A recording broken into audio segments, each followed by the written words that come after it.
Walnut tea பண்ணுறதுக்கு வந்து ஒரு பாத்திரத்தில் 350 ml தண்ணி விட்டுருக்கேன். இது வந்து ஒரு சர்விங்க்கு தான் பத்தும். இதில் வந்துட்டு ஒரு 10-15 வால்நட் எடுத்து அதை வாஷ் பண்ணிவிட்டு லைட்டாக தட்டி வச்சுருக்கேன்.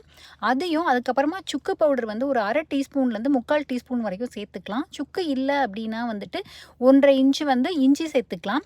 அதுக்கப்புறம் தட்டி வச்சுருக்கிற வால்நட்டை போட்டுட்டு இந்த ஏலக்காய், கிராம்பு, பட்டை இது வந்து ஃப்ளேவருக்காக நம்ம வந்து ஏதாவது ஒன்று ஆட் பண்ணிக்கலாம். இல்லை எல்லாத்துலேயும் ஒன்று கூட என்ன மாதிரி ஆட் பண்ணிக்கலாம். அதுக்கப்புறமா கண்டிப்பாக இதில் வந்து ஜாகரி தான் சேர்க்கணும். நான் வந்து இன்றைக்கி வந்து பாம் சுகர் என்கிட்ட இருந்தது. ஸோ அதை வந்து நான் சேர்க்குறேன். எனக்கு வந்து 2.5 டீஸ்பூன் சேர்த்தா இனிப்பு வந்து போதும். நான் வந்து கொஞ்சம் கம்மியாக தான் இனிப்பு சேர்ப்பேன் அப்படிங்கிறதுனால உங்களுக்கு இன்னும் கொஞ்சம் வேணும் அப்படின்னா எக்ஸ்ட்ரா கொஞ்சம் சேர்த்துக்கலாம். அதுக்கப்புறமா இதை வந்து நல்லா கொதிய விட்டு இது வந்து ஒரு ஒரு 150 ml கிட்ட வரும்போது அதை இறக்கி அதை வந்து நம்ம வடிகட்டிடணும்.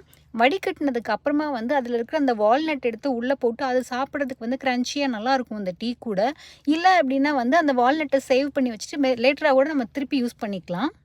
நம்ம லேடிஸ்க்கு வந்து மென்ஸ்ட்ரல் கிராம்ப் டைமில் வந்து இந்த டீ வந்து ரொம்பவே ஹெல்ப்ஃபுல்லாக இருக்கும். ஏன்னா வந்து வால்நட்டில் ஆன்டி இன்ஃப்ளமேட்ரி ஏஜென்ட்ஸ் வந்து நிறையா இருக்குது அப்படிங்கிறதுனால வந்து நமக்கு ரொம்பவே வந்து ஹெல்ப்ஃபுல்லாக இருக்கும். இது வந்து என்னோட ஆப்கானிஸ்தான் ஃப்ரெண்டு கிட்ட இருந்து கற்றுக்கிட்ட ரெசிபி. ஸோ நான் உங்களுக்கு ஷேர் பண்ணியிருக்கேன். கண்டிப்பாக ட்ரை பண்ணி பார்த்துட்டு எப்படி இருக்குது அப்படின்ட்டு சொல்லிட்டு சொல்லுங்கள்.